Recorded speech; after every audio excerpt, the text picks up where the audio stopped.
And we are live with this historic moment, Oh yeah, it is. isn't it? It's This gonna is be fun. this is weird. This is actually the start of the podcast. Gotta look good. Yeah. Also, I'm noticing something about the camera that I want to change really quickly. One might say he's high maintenance.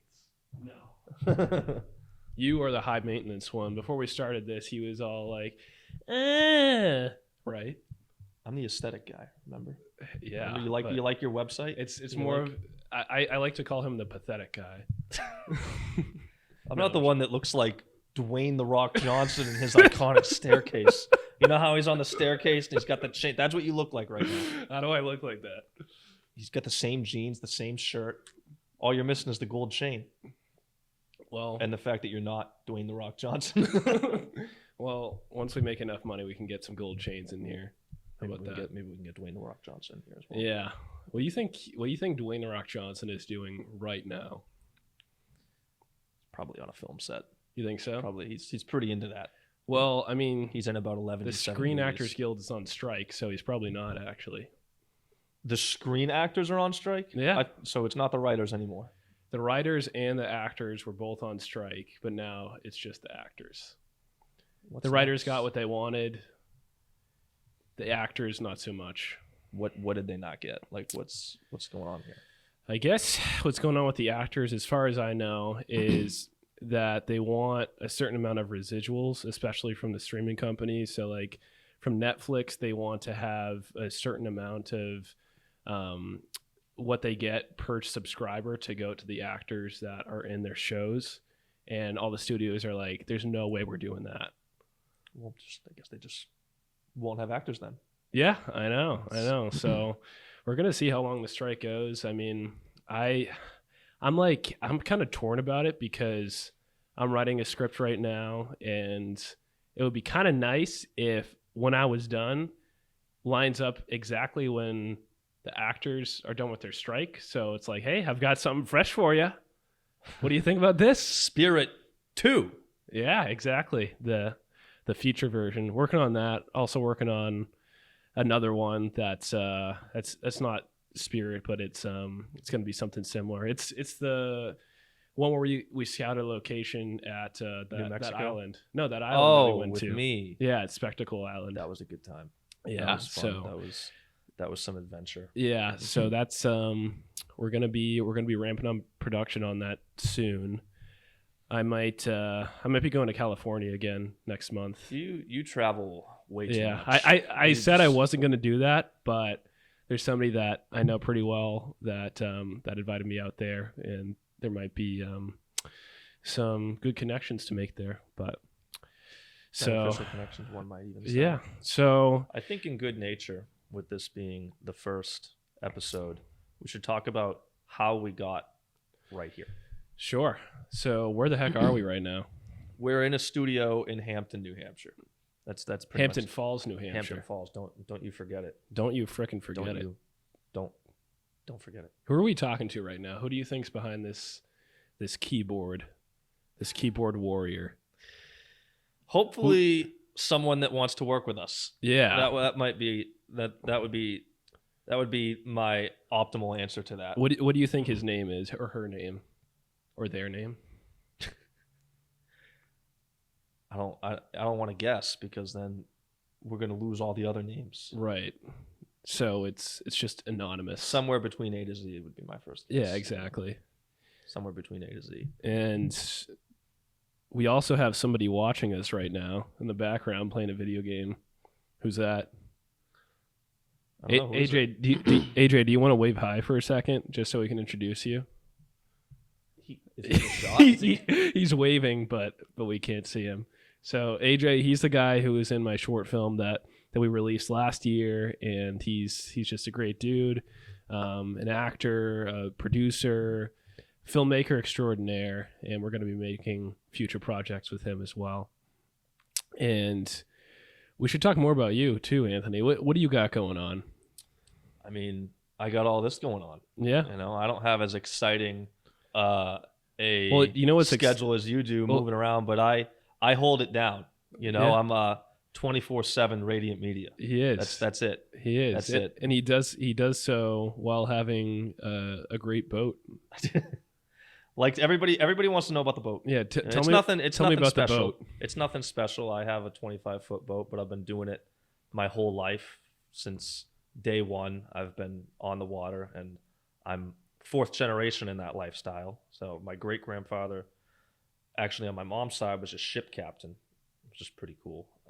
My great grandfather on my dad's side was also he wasn't a ship captain, but he was an avid boater, and then went down that whole family line. To me, hopefully my kid gets into it. It'd be kind of cool. But yeah, I enjoy it. How about yourself? What's your comp to that? What's my comp? Yeah, What's that you enjoy your pastime? My pastime? Yeah. I love making movies. That's what we were talking about. He's a movie star. So that's movie star. I don't know about star. I mean, I did my knee did make an appearance in Oppenheimer. I was on set for a few days in New Mexico. Got to see the stars, got to see Cillian, got to see Christopher Nolan, and got to see him at work. I didn't get to see the bomb go off though. They did detonate. It wasn't quite an atomic bomb, but they did detonate something. That's pretty cool. And I guess it was $50,000 per detonation, from what I heard from Alex, one of the guys who was in my short last year. And it's crazy what they did, because it was supposed to be a 90-day shoot, but they shortened it all the way down to 57 days because they wanted to leave enough room in the budget to recreate the entire town of Los Alamos, which was actually recreated in Ghost Ranch, New Mexico, which was quite a bit north of where the actual Los Alamos was, but it looked very, very similar. So well, that's pretty damn cool. Yeah. So just it was a lot of fun, and just use that experience to try to make my own stuff too. And but yeah. So as you can see, we talk about a lot of stuff here. We're talking about movies. We're talking about media, talking about marketing. So the company that we both own is called Radiant Media, and we do content for people. We like to say we know how to strategize with content, but also we know how to make high production content as well.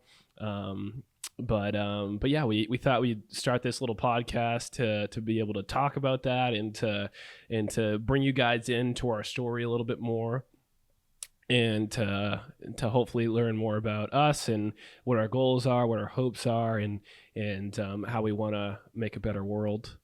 But yeah, anything you want to add to that? Well, what I want to add is how we got to this very spot. Okay. Which I'll just get it going. I, going all the way back to college, had no idea what I wanted to do up until I believe it was first or second semester of sophomore year, which, at least at my school, was the latest you could go without having a major. So, naturally, this woman pulls me into her office, is like, "But you gotta figure it out."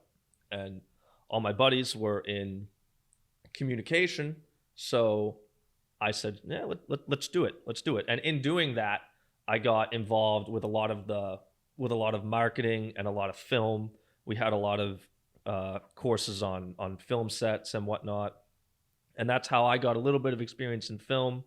But really, what got me into this business was my love for marketing and my interest in creativity, and that didn't start until I got into my master's program, which I had a focus in marketing, and that was really when I went full throttle on learning everything there is to learn about marketing, from things like how to make things go viral content wise, to websites and SEO, to email marketing, or even the older tried and true forms of actual physical mailing things, which those have certainly phased out, but they still taught us.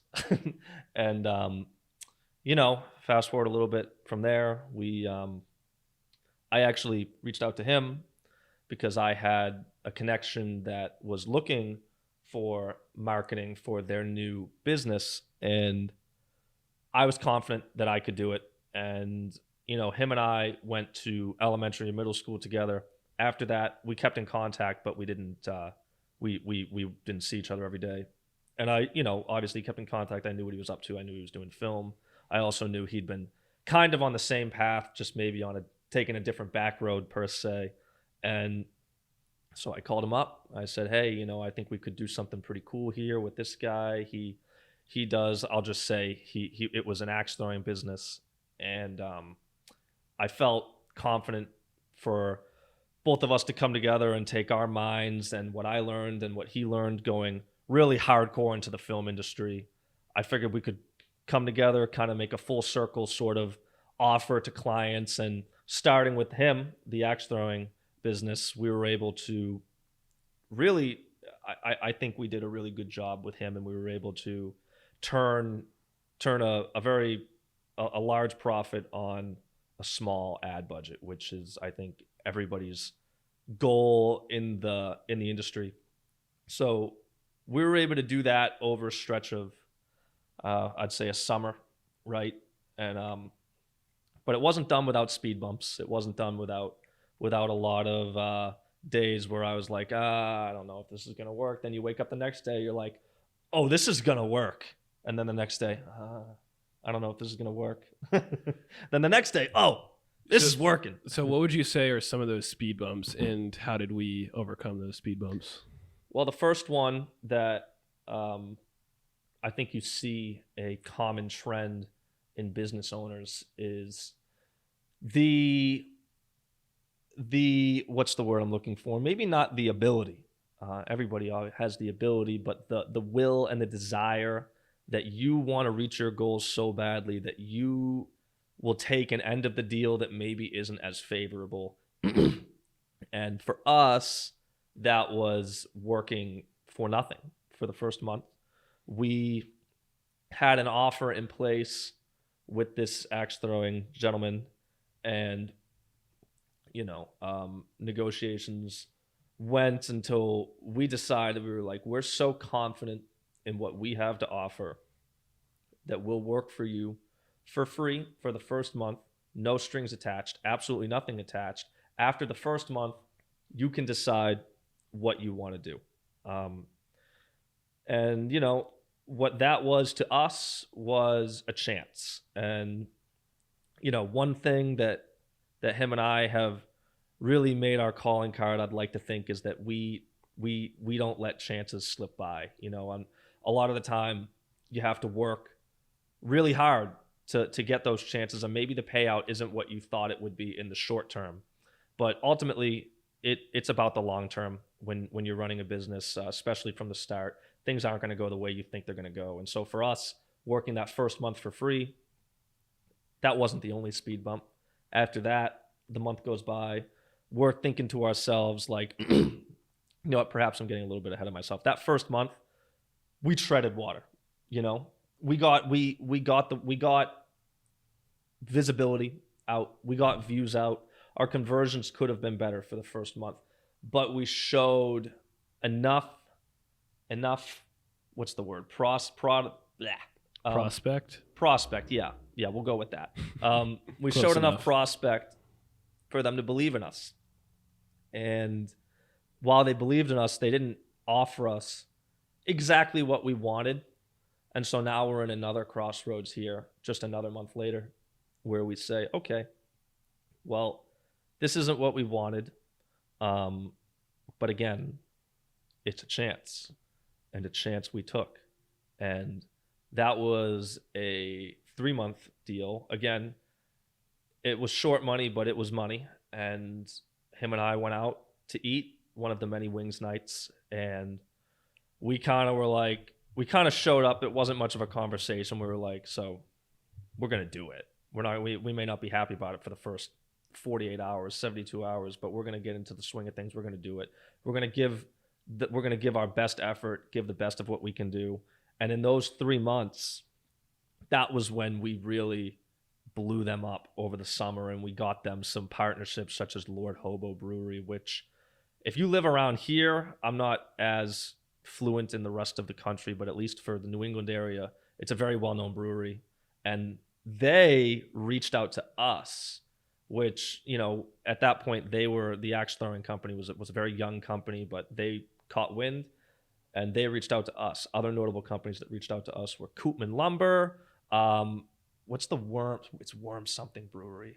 It's on the tip of my tongue. It's another local brewery. Worm something brewery. Worm. I'm probably butchering it, but another brewery that's very relevant around here. A couple breweries Right. reached out to us, and basically what I'm getting at is that was the confidence that we needed. We were like, okay, well, our work generated businesses that are far more successful than what we are right now, what we hope to be, and they're reaching out wanting to work with us based on the content that they saw that we Right. made. Right. Right?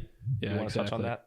Yeah, and I think one thing that I wanted to talk about too is as we're going through all of those challenges with that Axe Throwing Company, as we're looking to get more and more clients, as we're looking to make sure our product is as polished as possible, I think the interesting dynamic is that you have to balance creativity with business smarts, right? So like that applies to not only the work that we do for other companies, but also the work that we're doing for ourselves.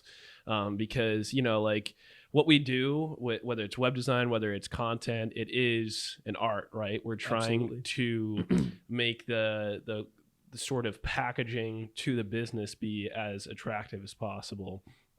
And that can work really well if it's nice and like flows really well and looks beautiful. But also there comes a point where you just need to do those like tried and true business things too. And I think it's a balance of knowing what looks good, but also how to be incredibly efficient with the artistic ability as well. So like one of the things that we really like to do is make content that not only is pleasing to the eye, but also has a really high chance of going viral too. And obviously the company that I work with is Plate Crate, and it's a baseball company, and we've seen a lot of stuff for them go viral on TikTok, and it usually goes viral on YouTube and Instagram as well. And what I find is that a lot of times the reason that stuff goes viral is because of personal narratives and bringing people into why a certain product or why a certain thing that a business offers benefits your life. I mean, it's like it makes sense. It's like what you hear all the time on like different commercials, but it's interesting to see how like it directly applies to so many things in life. Just like whether it's TikTok or whether it's Instagram or whether it's, you're trying to engage somebody with a story like I'm trying to engage you guys with right now. We're given our personal narratives so that we can, kind of bring you guys in. And once you develop a relationship with the person that's on camera, in this case, it's us, it gives a much higher likelihood of you wanting to see like what we're offering or try out any of the products that we are attempting to sell with businesses that we work with too. Yeah. No, I I think you hit the nail right on the head. And specifically Plate Crate, you have a lot of experience with them. And I think what you did with them gave us a lot of confidence coming in, where it's like you came in with real world experience, I came in with an educational background experience, and we were able to put that together and go from there. And again, I think really what it comes down to is taking advantage of your chances and just not letting anything slip by, which is something that I think you and I have been pretty good at so far. And I'm confident that we're going to keep going. Just even something like this. This is something that we thought to ourselves, hey, it's a chance. We're going to take a chance. We're going to, make a, maybe another word might be a calculated risk. Right. Well, how do you explain that more? Okay. I mean, if nothing comes out of it, we're a couple grand in the hole.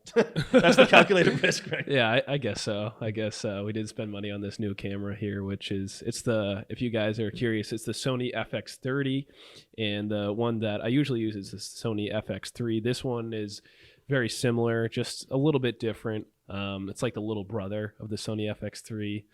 in case we got any gear heads out there. I like talking about gear, not too much, because obviously, like a lot of filmmakers say, what really matters is the story. What really matters is the content of what you're making. But gear can definitely help upgrade your game and get you in contact with some of the people that you want to get in contact with. But yeah, I think this is a really fun opportunity, I think, for you and me to just kind of like start something new. Totally. And Totally. to try to do so in a way that represents our brand. But also we want to have fun with it too, you know. We do. We're a couple of fun guys. Yeah. Yeah. So I mean, we've known each other since, like, what grade? First grade? Before that, Kindergarten? Preschool? Weren't you in the same preschool program as me? Yeah, I mean, I went to Abundant Life since I was like 3 years old. Yeah, I've gone So- there since I was about 3 years old. And last Yeah. time I checked, we're the same age. So. Yeah. So I guess we've known each other for a long time, and you know, it's kind of cool to be able to start a business with somebody that you know really well, and Makes things easier. yeah, you know. yeah. We just have a shorthand with each other, and you know, we can kind of make fun of each other, and we don't really care because we just know each other too well. And you can be honest about business decisions. If I think his idea sucks, I'll tell him it sucks. Likewise, you know, it comes back at me too. Yeah, it's a two-way street. You know, that's it's like you can air your ideas out with each other. Whereas maybe if we didn't know each other as well, you might go, we'll give it a try. Right. Yeah. Well, there's definitely something to that, right? Like, we can be really honest with each other. Absolutely. And that honesty, I think, is what helps propel you forward, because if we can say to each other, hey, we don't like this, we don't like that, then we can make a better decision than if we wanted to not step on each other's toes and didn't know each other super well. So I think that definitely helps to propel us forward, to just like objectively make as good of a decision as we possibly can. And to, like, you know, whether it's just like sending a message to somebody, we'll both like talk about that, or whether it's a piece of content, we'll go back and forth about making sure that it looks the best it can, all that sort of stuff. So yeah, I think that's a really cool part of it. Yeah.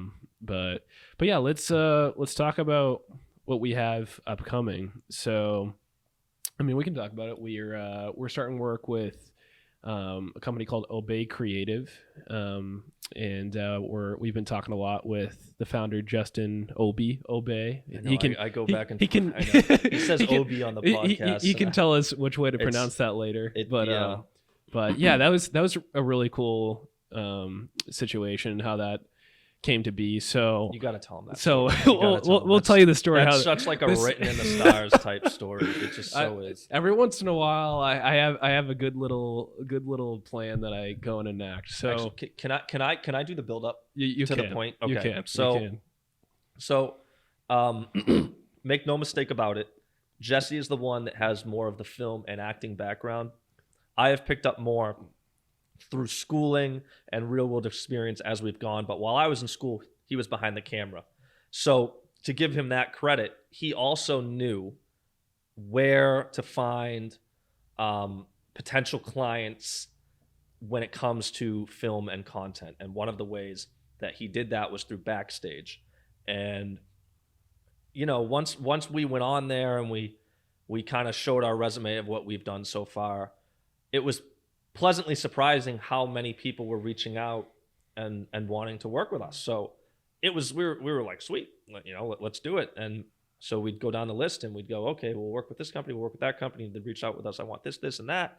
And one day, what was it? A hand modeling or some sort of modeling thing came out. It wasn't hand modeling, but I was scrolling through Backstage. I was looking for a bunch of different applications that fit my profile, and one of the ones was an ad for a beverage company. They needed to get some pictures of people holding a specific beverage. It's called Granny Squibs. We've got the drink right behind the TV over there.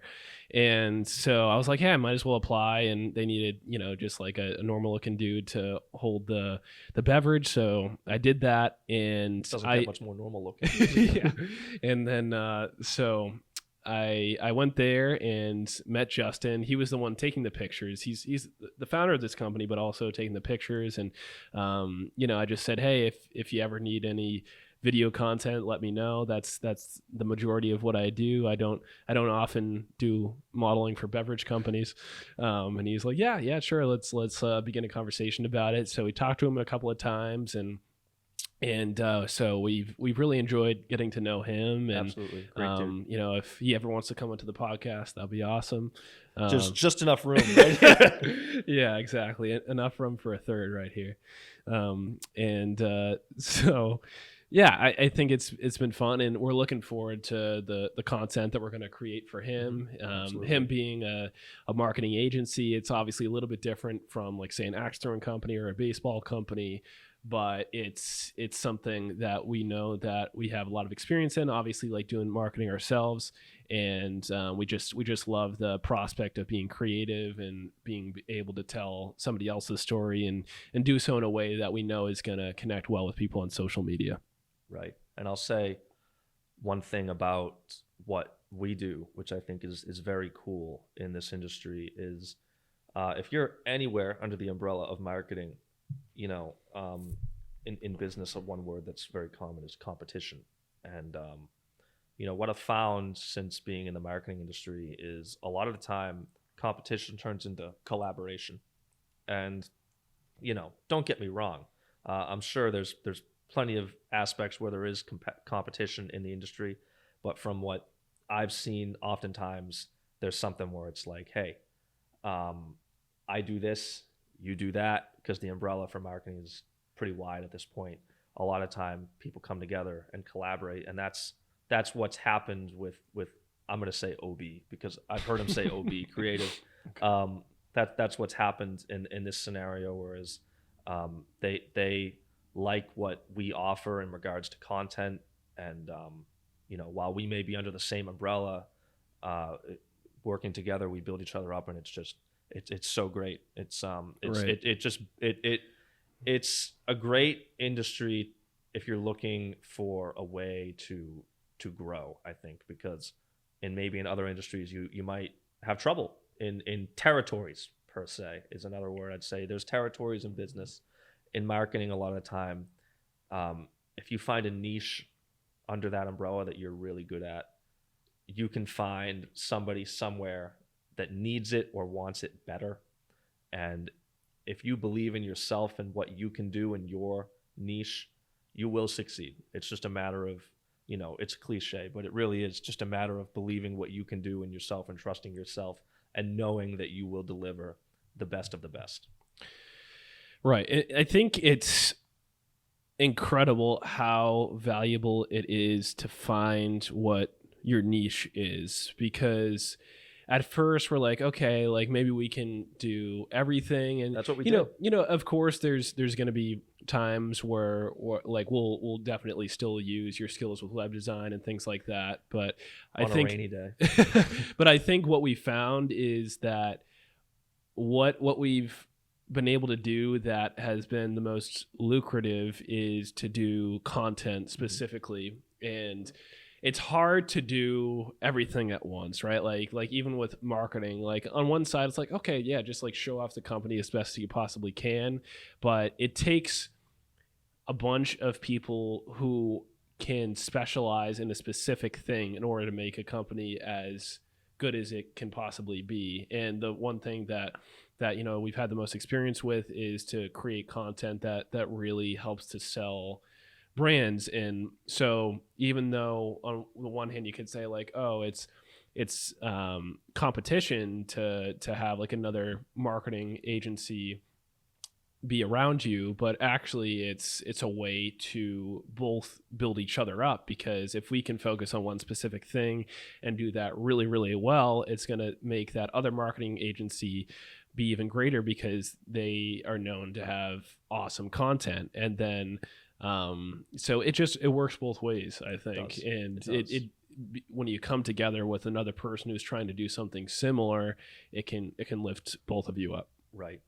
And, in a lot of other fields, not to state the obvious, but, it's a different it's a different demographic when it's business to business, right? And in a lot of other fields, your focus is the customer, but in this scenario, the business is the customer, and in doing so, you need to learn outside of marketing. I see you glancing at him. I know. I heard it. AJ's playing a video game back there, and he's trying not to make noise, but he is a little bit. Anyway, continue. You need to learn.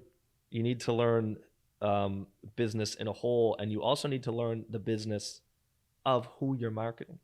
And in a lot of scenarios, that's not what you know. But you know, it's such a widely versed industry where it's like you need to know how these other clients work and what they want for their customers. You know, maybe it's not always what you think they want. You know, if we're working with an axe throwing company, you're obviously, and while it may be obvious, it is to be said, you know, you need to understand that the owner probably knows best, and that, you know, you should take their input in your content. And, you know, it's, you know, there are fine lines but you know, for the most part, you know, you need to respect the industry. Right. Here's a deeper question. You ready for a deeper question? It depends on how deep we're talking. What are we doing as marketers? What are we doing as media creators? What are we doing as filmmakers? And I mean it in such a way that, like, how do you see us benefiting the world by marketing? And how can it be used in a manipulative way, and how can it be used in a way that just allows people to better make purchases? That was about 27 questions in one, but what I will say is it starts with, I think, what we've began to focus on at this point is telling a story, and telling the story of the business that we're marketing, and telling their story, you know, like we're telling ours, and how we just told ours. We're helping them tell their story in you know, through video.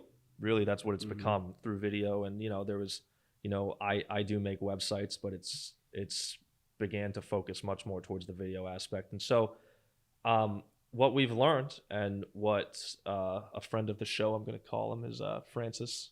What he said is that one of the best ways to show clients about what you do, and now I'm going off on my own words, but what they can do is through video.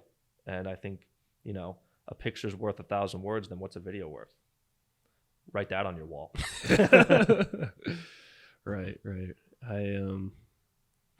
I think that's great. And I think, you know, for me, as both a marketer and a filmmaker, there's definitely some ways in which they're different, but also I think there's a lot of crossover too, because like you said, what you're doing with marketing is that you're telling somebody's story. And when you tell somebody's story, you learn about them as a person. And one of the best ways that we find to connect people with brands is to tell the story of the founder, and say, like, here's how they started, here's what they are trying to overcome, here's how they're trying to solve a certain problem. And when you make a film, when you're writing a script, one of the things that you think about is, like, how is this character going to overcome a particular obstacle?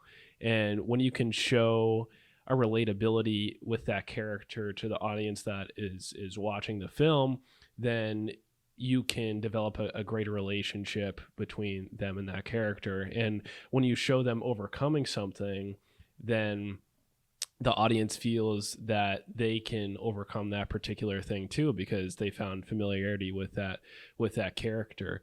And I think I just think it's fascinating how so much of what we do as humans is to tell stories with each other. I mean, it began, you know, like hundreds of thousands, however many years you want to say back, we existed. You know, those carvings on the walls, exactly. and caves and exactly. Ice Age. Exactly. Yeah. Like it's a joke, but it's true. It's like that's we've been trying to communicate things with each other for so long, and one of the best ways is to tell your own personal story. Absolutely. Whether it's Ice Age, whether it's some of my favorite movies like The Dark Knight, It's a great movie. it's always about how do we tell these narratives, and how do we, because that's, to me, I think that narratives are the building blocks of how we kind of create societies too. It's like, what do you think is the the evil, and what do you think is the good in this scenario, and how do we use the resources that we have and the friends we have to overcome that evil. Yeah. But yeah, that's just my 2 cents on that. I don't know, what do you think about that? I mean, you got very philosophical, Jesse. Thank you. I tend to go there sometimes. Yeah, you did. I mean, you didn't say anything that got me going. I don't agree with that. I feel like I think you hit the nail on the head. I think you basically kind of went off of what I said, that we take these clients and they come to us hoping that we can tell their story, and not only that, but hoping that other people can hear their story and see their story. And they, a lot of marketing is trust, and trusting what has been done, that they can see that you've done, and what you will do for them. And with that being said, over a period of time, you build up a level of confidence, and you learn the formulas, and you learn how, both in what I've learned in school and in, obviously, in the real world, and what you've learned on the film sets and whatnot. It builds up a certain level of confidence that you can deliver, and when you consistently deliver, as we have, the confidence just keeps going up.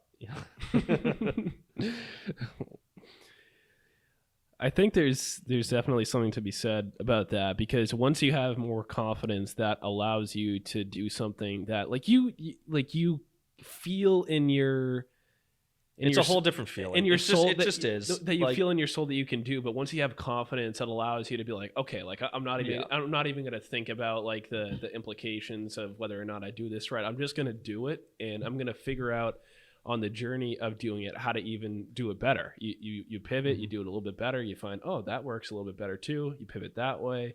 You just gotta, like, you find a direction, you push forth, and then you figure it out from there.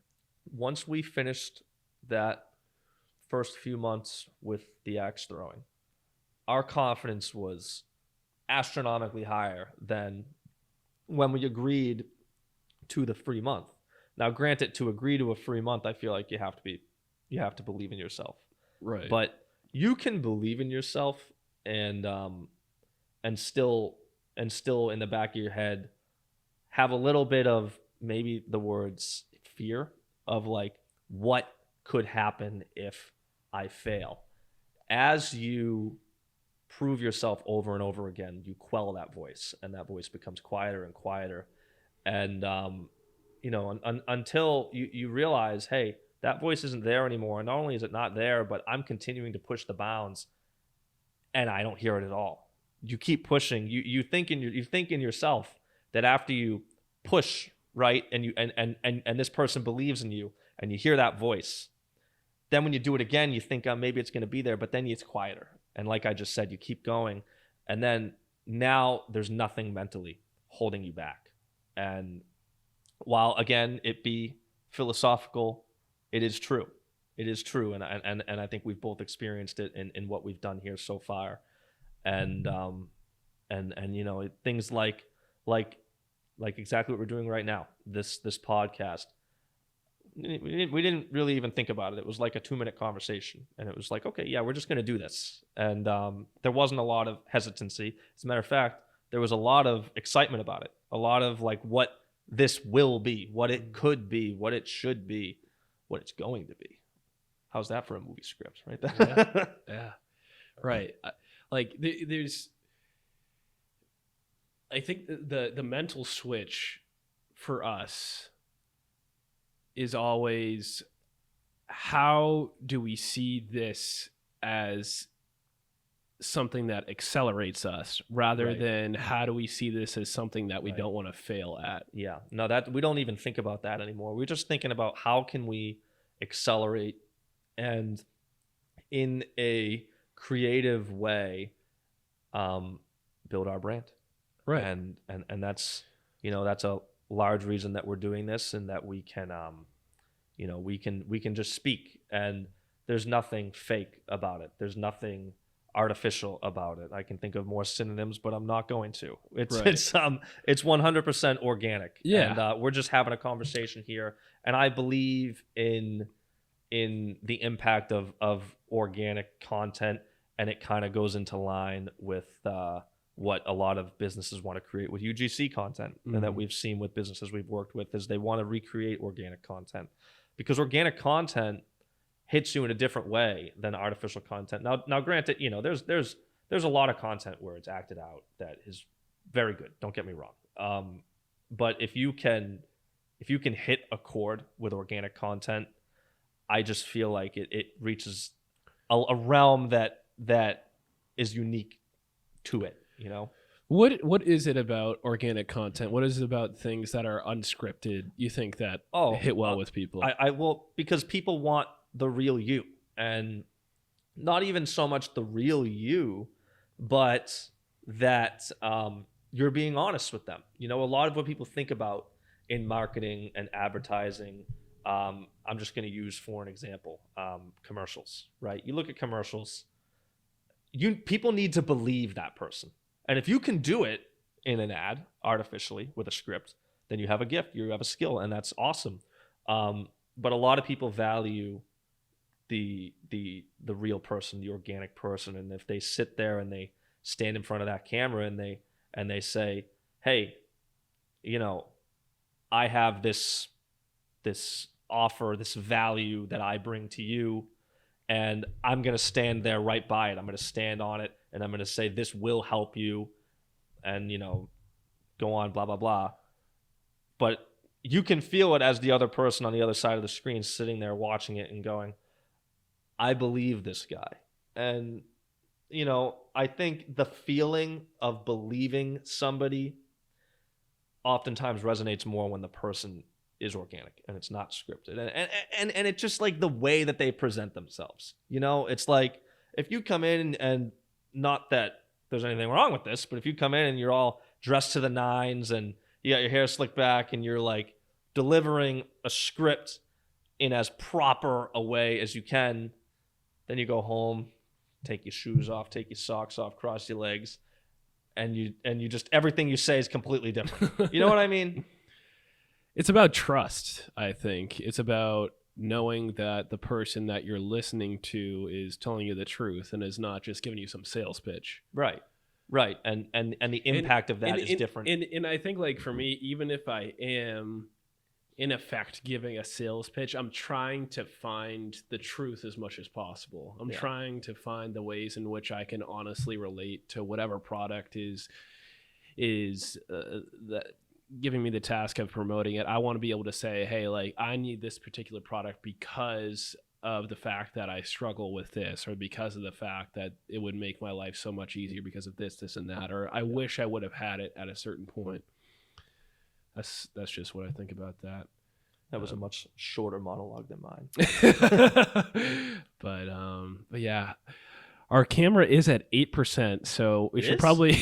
Oh, I was looking over there where it says 29 minutes. Yeah, it does have 29 minutes, but all right. Well, let's do this. Left. Let's do this. Some closing you give remarks. your closing thoughts, and then I'll give mine. Okay. All right. Sounds good.